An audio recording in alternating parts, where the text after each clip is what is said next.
Hey guys, in this video I'm going to show you how to withdraw money from ATM without a card for your Fifth Third bank. The first thing I want you to do is just sign into the mobile app. Just open the app, sign into your Fifth Third mobile banking app on your smartphone. And once you're logged in, what you want to do, you want to go ahead and select your account, and then you select Cardless ATM. Okay, choose that icon from within the app.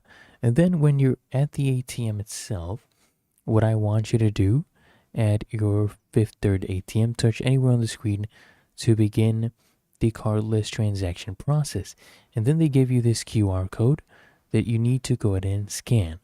Okay, use your phone's camera through the mobile app to scan the code, and then they'll actually prompt you to go ahead and enter your personal identification number directly on the ATM keypad. So when you're prompted to verify identity, go ahead and enter that PIN, and then just proceed with your withdrawal amount. Finish your transaction as you normally would. Really that easy. If you found this helpful, make sure you smash that like button and subscribe to App Mentor.